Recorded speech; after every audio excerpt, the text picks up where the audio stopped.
Uphem bengumuntu onesibindi, as I say, shot 3 times, survived twice, and ultimately she did not survive this time. Uchazwe njengomuntu obenesisano bebathanda kakhulu abantu uPamela Mabini kwinkonzo yakhe yomncwabo ebibanjelwe kwaZakhele Gqeberha namhlanje. There is now also a platform of engagements via social media, which is now emerging. But as South Africa will continue to maintain the line that the formal lines of communications remains the non-verbal, remains the diplomatic channels of engagement. Umphathiswa wesebe lezobudlelwane namazwe ehlabathi uRonald Lamula uthi bazakuthi qolo befaka nemilomo nelizwe laseMelika emva kokugxothwa konozakuzaku weli kwelalizwe uIbrahim Rasool.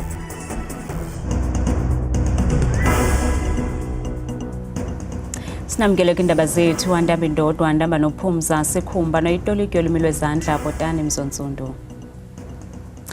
Lincwatyiwe namhlanje itsha-ntliziyo ebelijongene nokuxhatshazwa kwamanina nabantwana uPamela Mabini. uMabini udutyulwe wabulawa kwikhaya lakhe kwaZakhele Gqeberha eMpuma Koloni ngolwesihlanu weveki ephelileyo. Ukusweleka kukaPamela kudale isankxwe kwaye abahlali bafuna ukuthatyathwa amanyathelo okunqanda ulwaphulo-mthetho oluqatseleyo kwesi sixeko. Usapho lukaPamela Mabini luthi lusothukile indlela abhubhe ngayo umntwana wabo.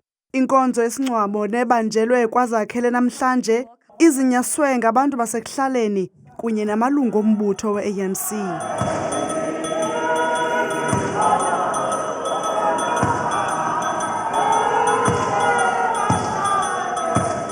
Femela sekhaya masimkhululeni uPamela. Imisebenzi yakhe emihle uyenzile. Siyanqina.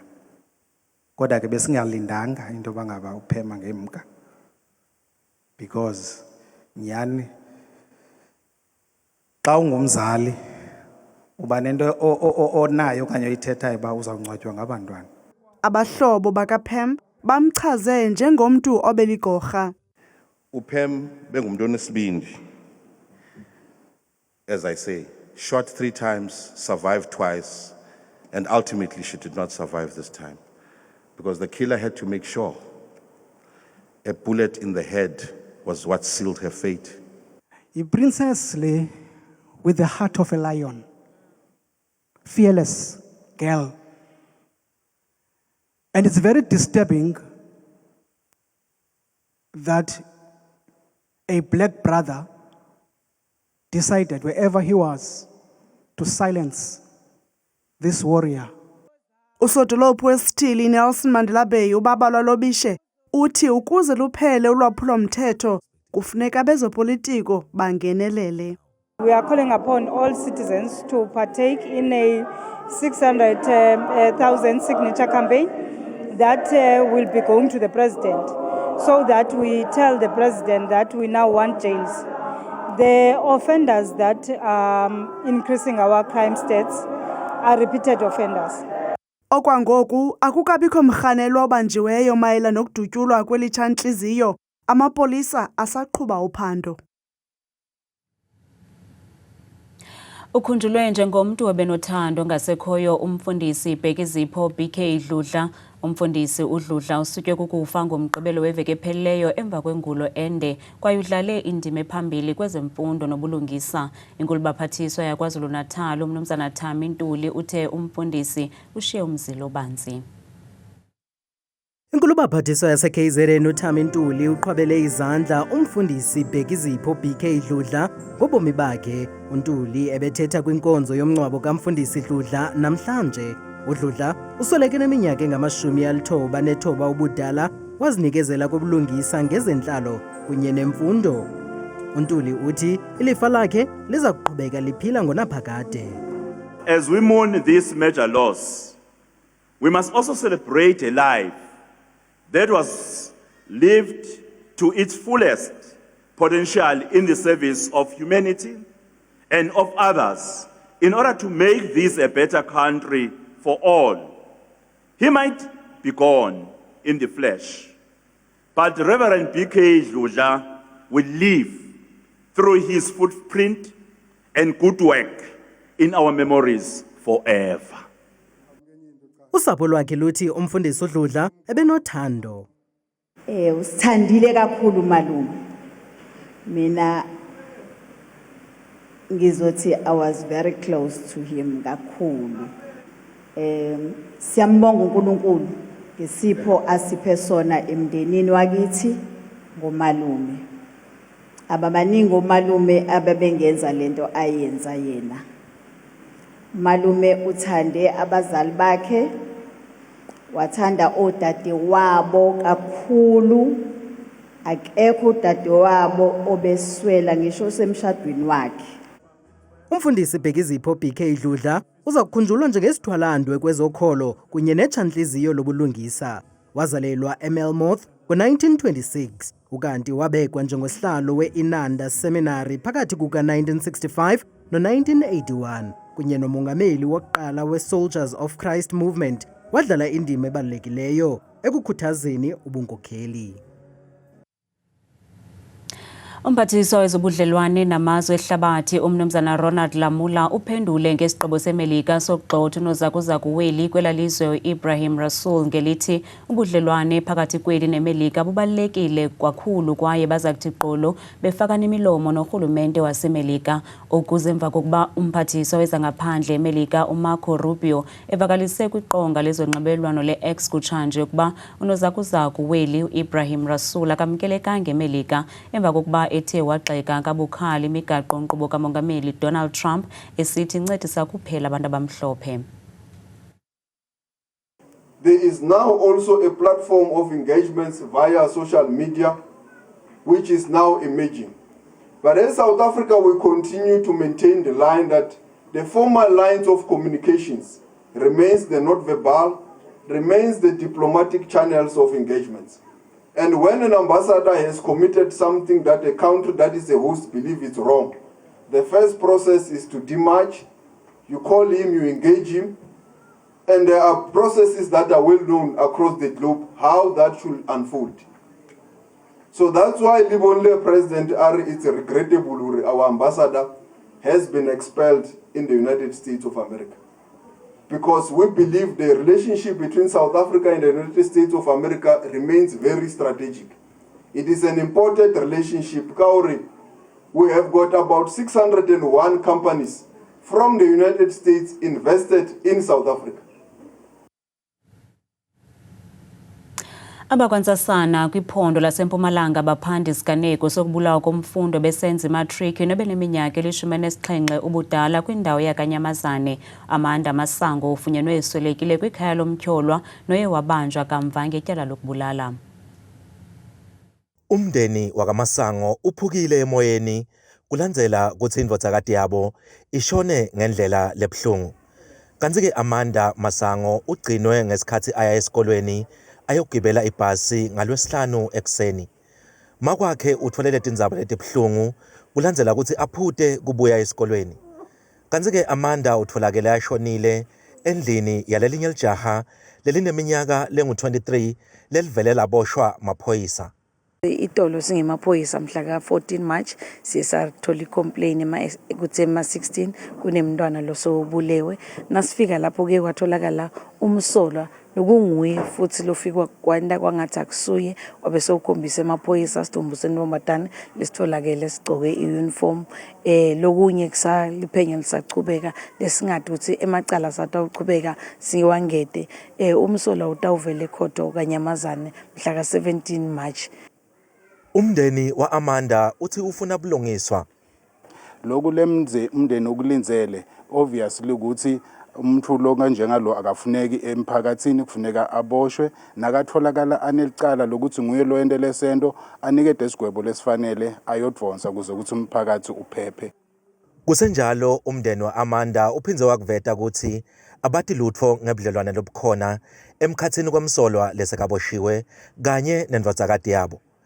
Etindzabeni tethu ku-Channel 163 lotilethelwa yi-Newsroom Africa, ngingumweli Masilela, Kanyamazane, eMpumalanga.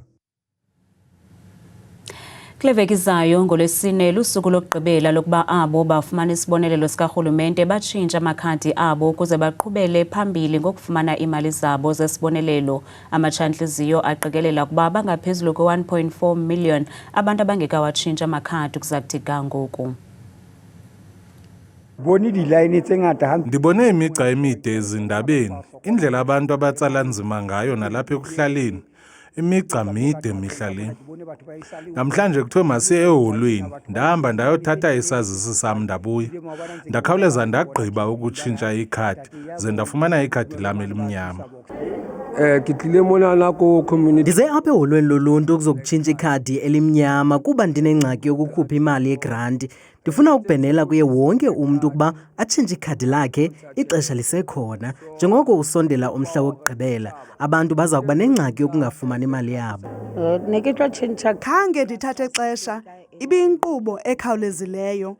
Kwabo bangakalwenzi utshintsho, mabakhawuleze balwenze ngoba ngoku amagosa asondeze ezi nkonzo kuthi kule ndawo sihlala kuyo. Baxhalabile abahlali ngenxa yokunyuka kwezinga lolwaphulo-mthetho e-Eldorado Park kwaye bamemelela kuluntu ngokubanzi kuba lubambisane ukuze kufunyanwe abarhanelwa. Abahlali babanga ngelithi abarhanelwa benza ulwaphulo-mthetho kwesi sixeko ngabantu abaziwayo abahlala nabo. Iqela labahlali libambe umngcelelo ongenazixholo-xholo limemelela kuluntu ukuba lungabafihla benzi bobubi. Esi sixeko sele sineminyaka sihlaselwa ngoonqevu ezindlini zabo kunye nokusetyenziswa kweziyobisi. Abahlali base-Eldorado Park bathi konele ngoku kudala benyamezile ulwaphulo-mthetho. I think the confrontational strategy is used because we are tired. It's been years. We've lost many. Youngsters, parents, we've lost way too many. Bathi ukuze bakwazi ukuyilungisa le ngxaki, kufuneka abahlali babambisane norhulumente. Government is promising a lot. And by the end of the day, next year is voting. They're going to come in this year and say we're going to vote. They are promising us a lot. The systems are failing us. Now, is unemployment a problem? It's a problem in our community, yes. A lot of our kids are unemployed. But unemployment, I don't believe in itself is the only reason that crime happens. It's a much deeper reason than that. Because sometimes crime is even inherited. It goes from generation to generation. So it's not just unemployment. Ingxaki yolwaphulo-mthetho ide yafikelela kwinqanaba lokuba kungakwazi nokungena iambulance xa kukho abantu abayidingayo. We had incidences where an ambulance was requested and when they got there they got robbed, so there was no patient. Likewise with the Ubers, they get requested and these guys are trying to earn a living. When they get there, they get robbed. Owayesakuba ngusomlomo webhunga lomasipala uthi bazama ukuxhobisa abahlali. Arrange events like this, make people aware that there is an ear and an eye that is looking and listening, and they can use that to obviously deal with the inherent problems that we have in the community. Iinkokheli zasekuhlaleni zithi ziza kuphinda zidibane kwiveki ezayo ukuze zishukuxe umkhomba-ndlela wokulungisa le nyewe. UMzantsi Afrika usajongene nengxaki yokunyashwa kwamalungelo oluntu kwaye le nyanga kaMatshi iqaqambisa ukuhlonitshwa kwawo. Kule veki izayo ngoMgqibelo kuza kubanjwa umnyhadala womculo eConstitutional Hill eRhawutini nalapho imvumi yeli uMandisi Dyantyisa eza konwabisa abathandi bomculo kwaye eli iza kuba lithuba lokuba abemi boMzantsi Afrika bafunde banzi nangamalungelo abo.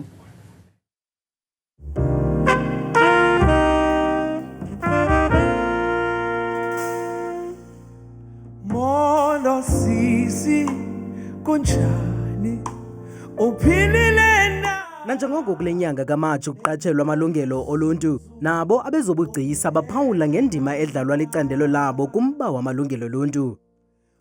Imvumi yeli uMandisi Dyantyisa uthi umsebenzi wabo bezimvumi kukhumbuza abantu ukuba bangobani.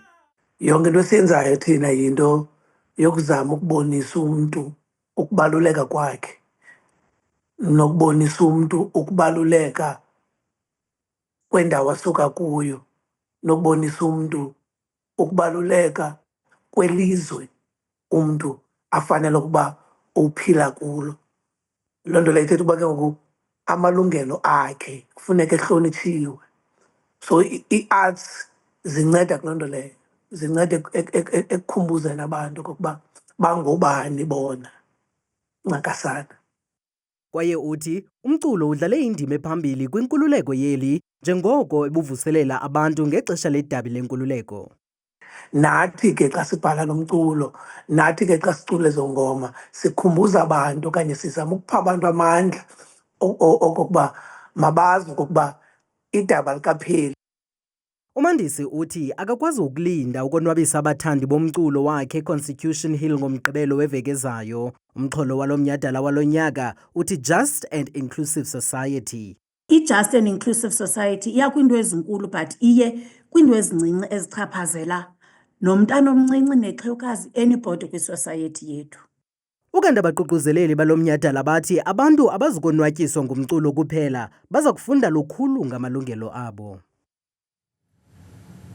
I-DJ eyaziwa kwihlabathi ngokubanzi u-DJ Black Coffee ubhiyozele usuku lwakhe lokuzalwa kule veki kumsitho wesidlo sasebusuku. Kulo msitho ifoundation yakhe isungule isikolo somculo i-Black Coffee Music Academy. Eliziko lemfundo lijonge uqeqesho isizukulwana esizayo soompondo zihlanjiwe bemvumi. Kwinyanga ephelileyo uBlack Coffee wabhengeza ukuba uzawuqalisa iziko lomculo ukuze akhulise iimvumi eziselula kwaye esithi eli ziko liza kusekwa yi-Black Coffee Foundation. Esi siseko samagcisa sijolise ekuqokeleleni imali elinganiselwa ku-25 million rands kulo nyaka. UCoffee uthi oku kuligugu kuye. I had quite a very horrific accident while traveling on a plane. I was on my way to a show in Argentina. Sitting in hospital for that time when I was there got me thinking about a lot of things that I haven't done in my life, things that I've always wanted to do. Uthi eli ziko liphenjelelwe bubunzima obukhoyo kwishishini lezomculo.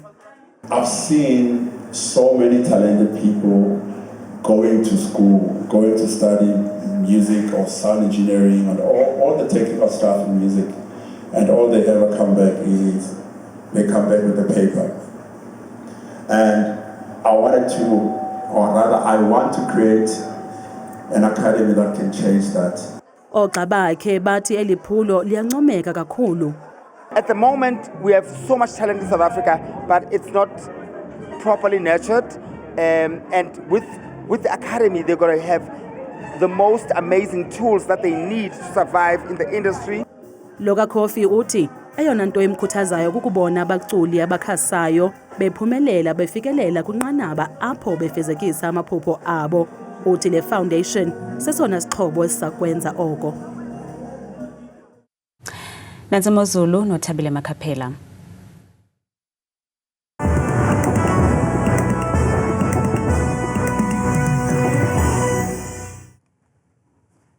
Enkosi kakhulu ke mamqwathi nomamzangwa kwideska yendaba ndiyakubulisa nawe mbukeli wam apha ekhaya ndikwamkele bethuna eqongeni lam leMozulu mna ke igaba lam ndinguthabile Makhaphela ndiyintsokazi yabathembu mvanje nantsi iMozulu sawuvula ke apha ekhaya kalombukeli ekhaya ngophalwa ke lo mfanekiso wethu wokuqala othi ugangathe ke kwizigaba zamvanje apha eMzantsi uyawuphalwa kakhulu futhi uxhobeke kakhulu kusebekela mpela phaya namhlanje ebusuku nangomso ekuseni ngamandla futhi nje phantse wonke uMzantsi Afrika uphela ngamandla phaa kwelaphondo futhi ubuphaya eRhawutini indawo ezithanda ukuphakama kwelaphondo phaya eTshwane kwasekuseni bevuswa zimvula nentshizane phaya ngo-16 baqhubekeke beyivala lamini abo beyisonga phaa ngorhatyelwa ngomso ngo-22 degrees wona ke amaqondo akwaphantsi naphezulu ngelokuqala nqa iphondo kuphaya kaloku ephondweni lasempuma koloni uphaa kwindawo eziphakame kakhulu futhi buse-Alvani phaya wehle ngebhekasdorp kwasekuseni futhi nazo ke ezo ntuthu mpela ekuseni phaya ngala 12 degrees naphaya eMthatha kusanetha ngeshumi elinesine.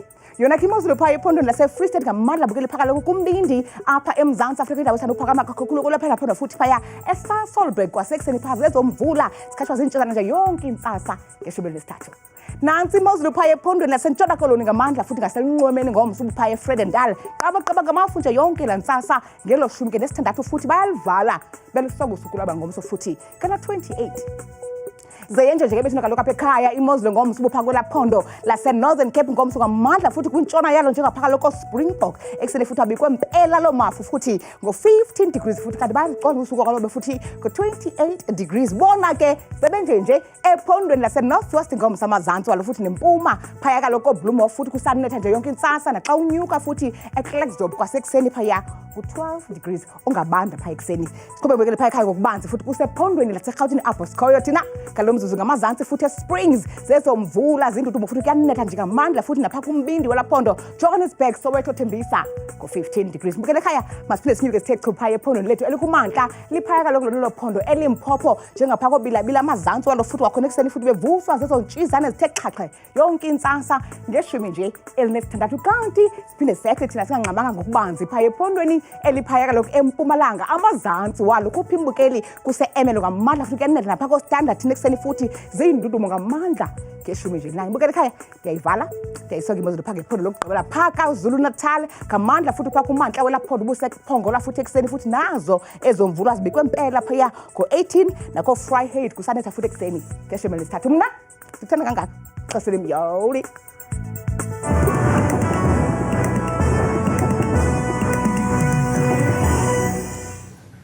Okanti sifumene indaba ezibuhlungu izolo ngemvumiyeli uYolanda Nyembezi nothe walandulela eli lemagada ahlabayo eneminyaka engama-30 usapho lwakhe luthi kulonyaka uphelileyo bengene phuma esibhedlele ngenxa yengulo siyavelana nosapho noluphantsi kwelifu lemnyama nangona kubuhlungu masinishiye nengoma yakhe kamnandi mawethu